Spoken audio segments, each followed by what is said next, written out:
Hello and welcome, my name is Nilaus and this is episode 84 of our Let's Play campaign of Modular Megabase.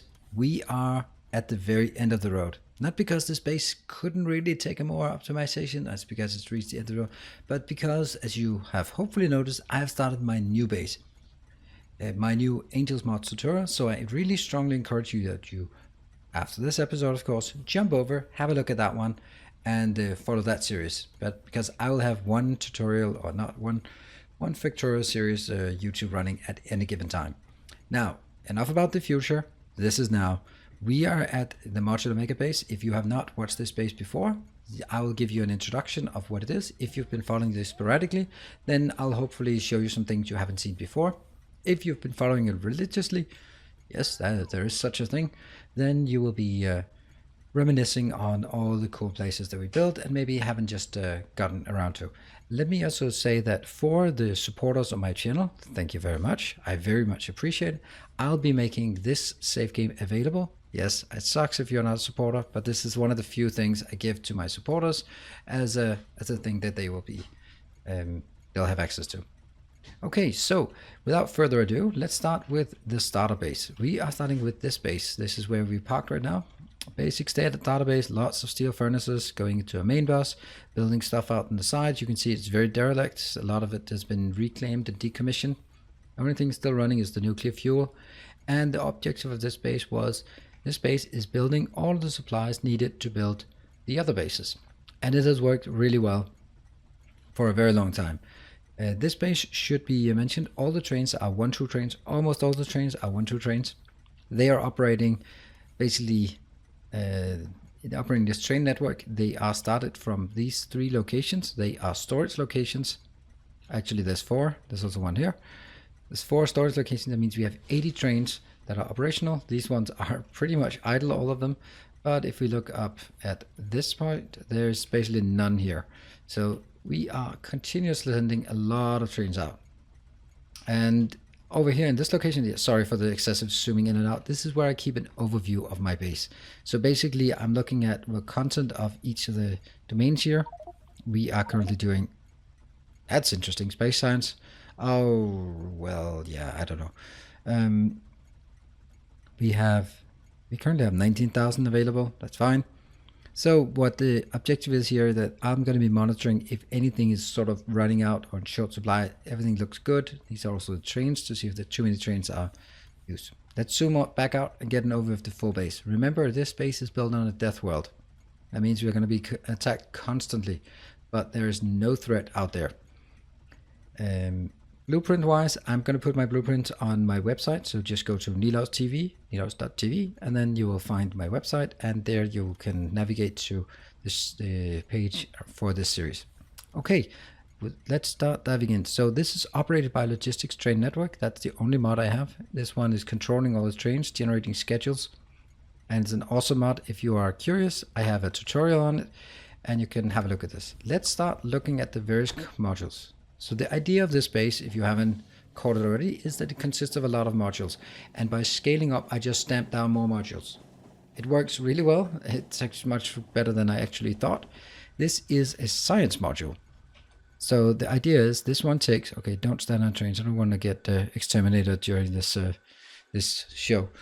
Okay, this is where I get all of the different science coming in. And yes, this seems a bit strange, but it's not really any loss of productivity. You can see here, okay, these are actually having a hard time keeping up, but there should be new trains coming in. Come on, little trains, get in here.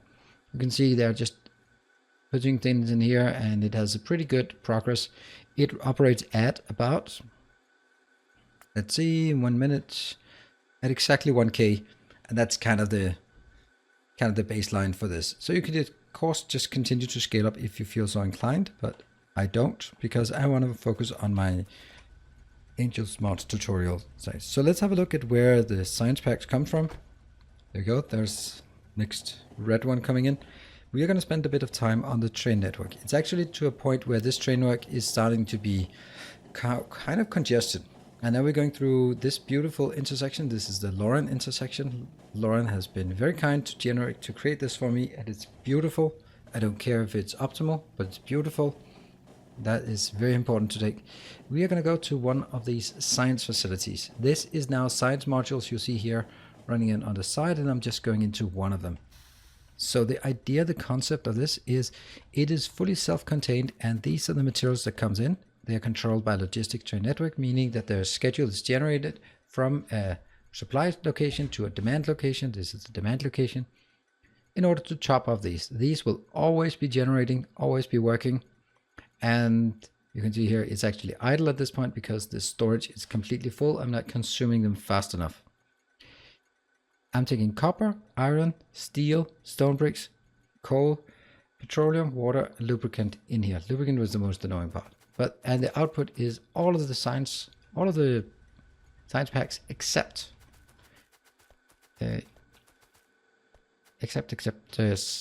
space science. So you can see here some green science, some green circuits, red and green science, some oil product, military science that I don't use very often. We have here the red circuits going into blue science, purple science, and more blue circuits going into yellow science. And there you have it.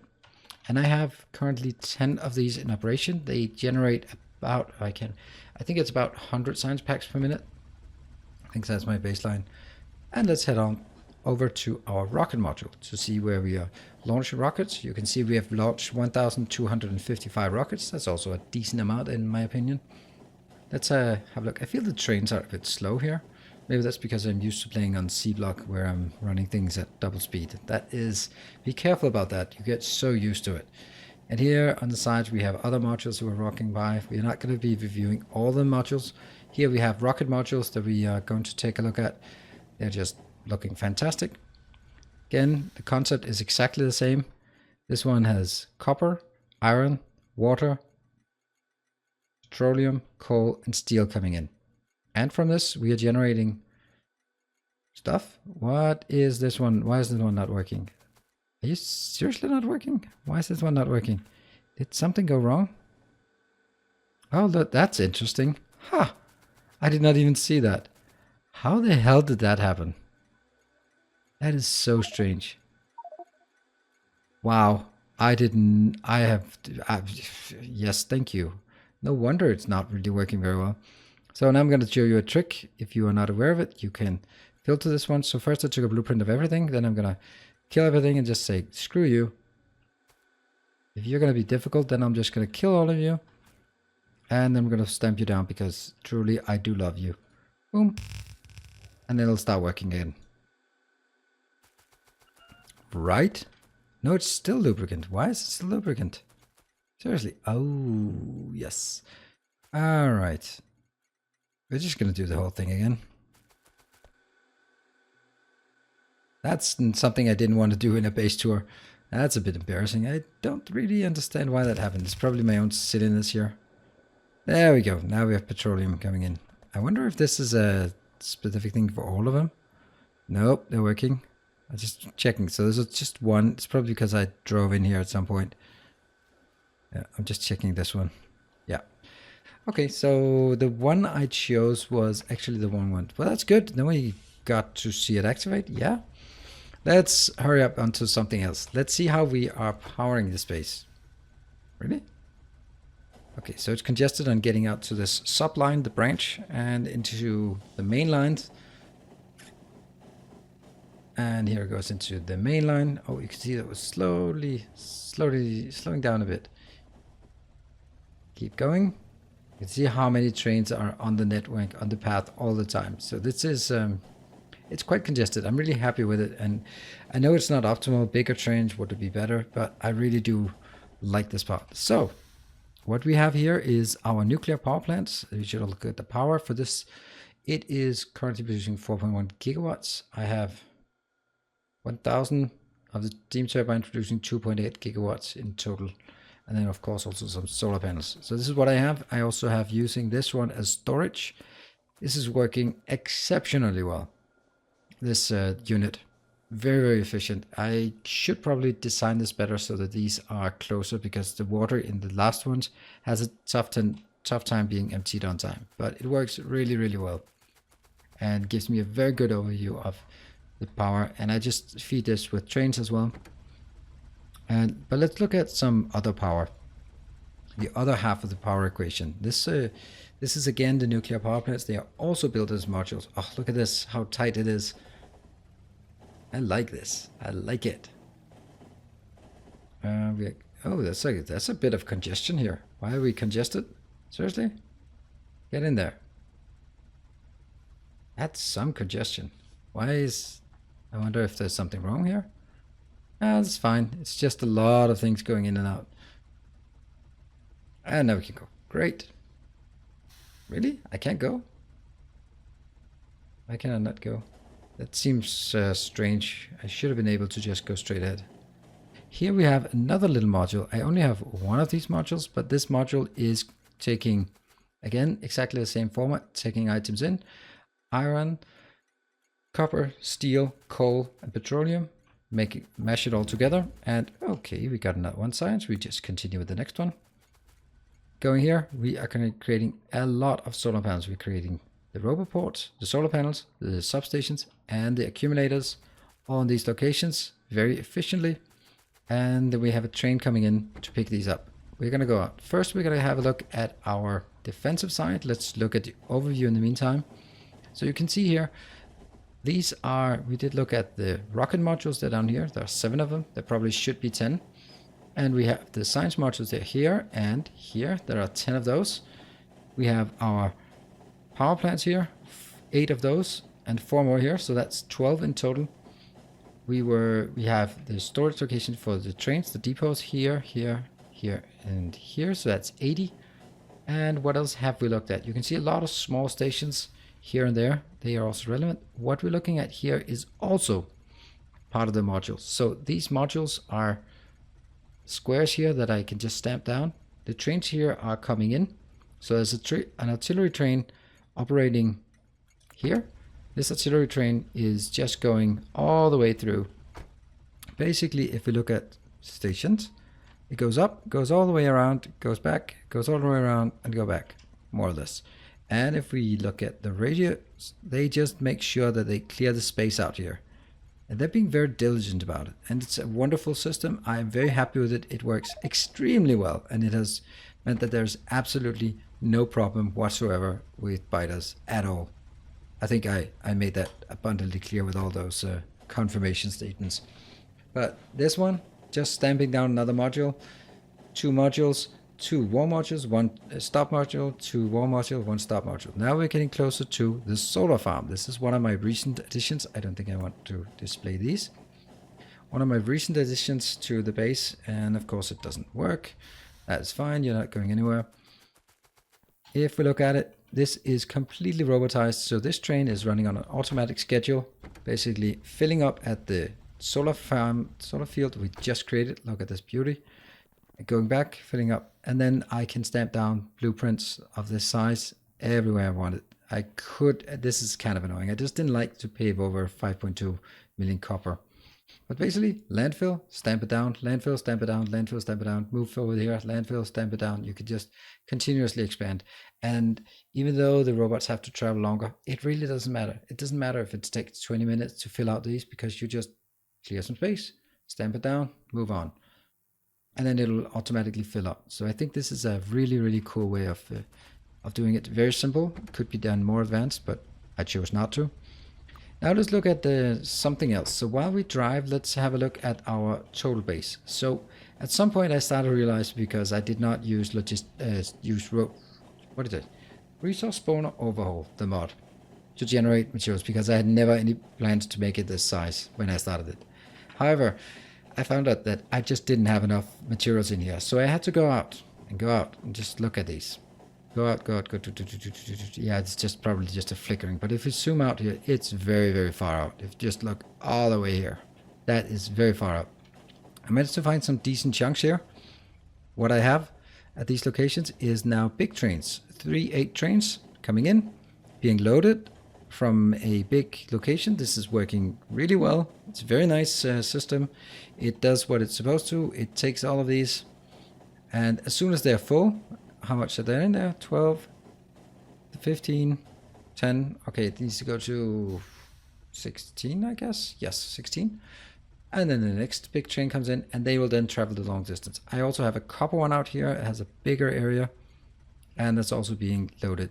So the fact that you can see that there are 9 trains servicing it, and if there are only 2 here, that's a good sign, because that means the rest of them are back in the base. This one, less of a good sign, because there's actually 9 here, and 9 in total, and 6 of them are here.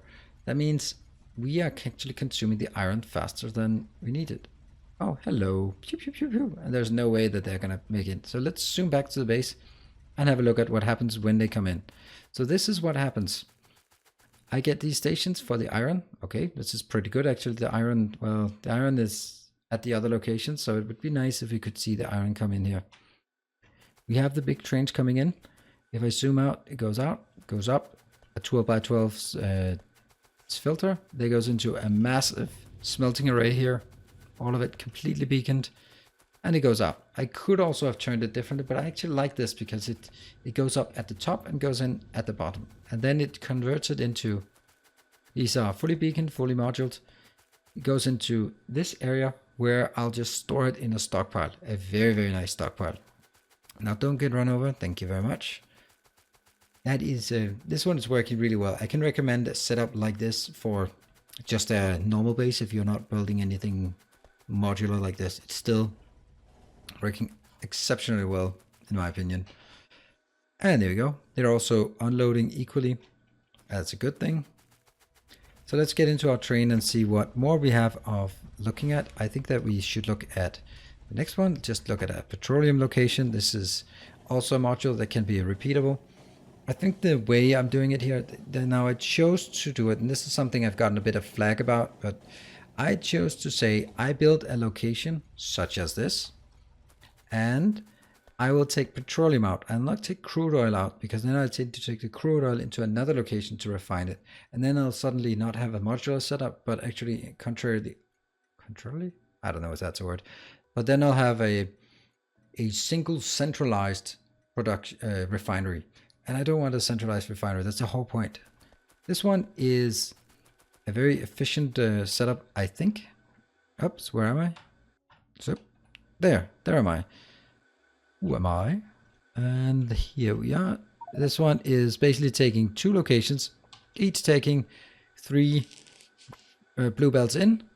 I'd say paying more like 2.5, because this one is of course not consuming as fast. But this is taking 2.5, 2 full blue belts in if it's consuming, if it's running all the time, and producing an awful lot of petroleum here. This is what we see coming in with the petroleum, 188, and it loads exceedingly fast. Boom, go away. And am I in the train? No, I'm not in the train. So don't send the train off until I'm in it. And this is very stable and very well functioning. So if you have some big coal deposits, and I actually prefer this way. I think it's so much nicer than hooking up something like this. I hate hooking this up, and it also always becomes like this mesh, and don't like it. So definitely I prefer this way.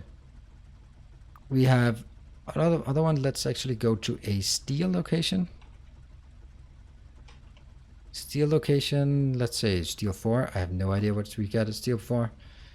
Where are we at steel 4? Go. Just to look at some of the material processing, because they are all the same, and steel is just slightly more advanced than copper and iron. So we just go at this location and have a look at what's there. You can see some of those locations are actually found out already. And there we go. This is a steel location. What is also important to note is that on the network, the content in the storage, I call that an active storage. This is how much refined product I have, and this is what goes in here. And that flickering is not good. That's actually an error somewhere.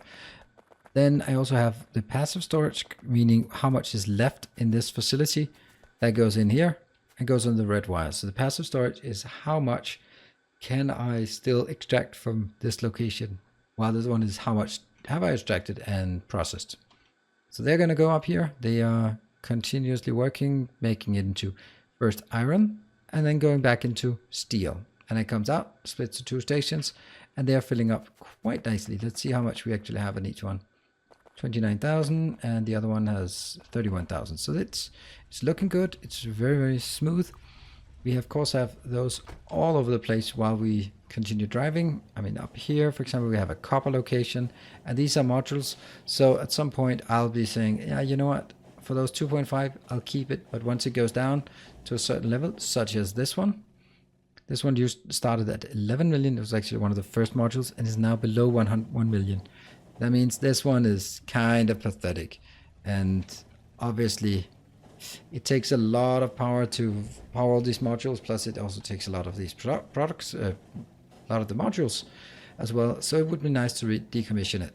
And 800,000, where the majority is probably in here, where I can't reach it, then it's not really worth keeping it. There we are. This is one of the later bases I built. It is my pride and joy. I like it very much. This is a build everything base, almost everything at least. What is really, really, really important to note about this one, and I've gotten too many comments that didn't really get it. They're like, "Oh, you need 3 lanes of iron," and to that I'm gonna say, no, I don't. There you go. I'm very pedagogical about this. Now the point is here, I do not want more of this, because I basically say if I have 2 blue belts, that's going to be fine. If I need production here, then the production will flow into this. If not, all right, fine, it'll flow further down, get to make all other things. And if nothing else, the remaining will just be shoved in here to create more. What is the limit on this one? It's set to limit to 500. This is limit to 250. Then I'll just consume those. And in this case, it's green circuits. So right now we're not getting any green circuits because they're all going into where? Okay, they're going in here. No, where are they? Where are the green circuits supposed to go? I mean, seriously? This one? Green circuits? Green circuits, green circuits. Ah, all right. Here. Green, green, green, green. This one? Green? Yeah, see? Things are coming through. But they only just came through because I also had to do some plastic. And now a bit is coming through here. There we go. Not very much, as you can see. Because there's still a lot of things over here that also needs to be made. Like beacons. And that's the residual just goes in here. No problem at all. I do not mind this. I do not need to make it bigger at all. Because there's no point. The reason we get these no stations supplying space signs is because I've set the space signs that it only generates a train when it has 8,000, and with 7 depots it's kind of hard to reach 8,000. So this one is again taking stuff in and producing everything I need. This is one of the few places where I use robots. I use it for the supply side here. This is how I think robots are really well balanced, if robots can deliver to me. Because, for example, this one, I got lazy and I just said, all right, it takes 10 seconds to build this. And then, boo-hoo, I don't care. The robots figure it out. Well, this is more fun. Like building belts. This is more fun, more interesting. Looks way better as well. And let's have a look. This is the entirety of our base. Is there anything I have not covered? Well, the thing is, this one can continuously expand it. It's also important, I'm just going to get the overlay up. It's running at 60 FPS. If we look at the updates, it's not actually that much. It's game update 8. If we look at what user mode entity update, that's totally expected. We're going to remove this because I have quite a lot of beacons and quite a lot of assemblers, quite a lot of furnaces, also more than I technically need. This base is not built to be super efficient in terms of just using the minimum amount of entities. It's not built to be UPS efficient. It's not built to optimize the train network. It's built for easy scaling and having interesting design challenges. So designing a nuclear power plant, designing a production facility, designing a remote station, designing a liquefaction, that has been the focus of this base and the entire series. So I will be first of all, I'm going to thank everyone for watching, and I'm very sorry for the people who wanted me to continue a lot longer. It doesn't make sense for me to continue this and have 2 competing YouTube series. It's time for me to dive into the modded scene again. It has been a great fun to play what is it called? Vanilla experience, and also playing on the Death World and just seeing, yes, I can conquer it. I can build something that's kind of unique actually. And of course, I'll be sharing the blueprints. So what from now? Now is time to focus on the Angel series. If you have had a lot of fun with this vanilla, maybe it's time for you as well to jump into Angels mods, and therefore I recommend obviously my own series where I'll be explaining how, what, when, and where to play Angels. So I'll again thank you all. Be sure to check out my website, and let's meet up on Discord, and I'll be seeing you around, I hope. Thanks for the support.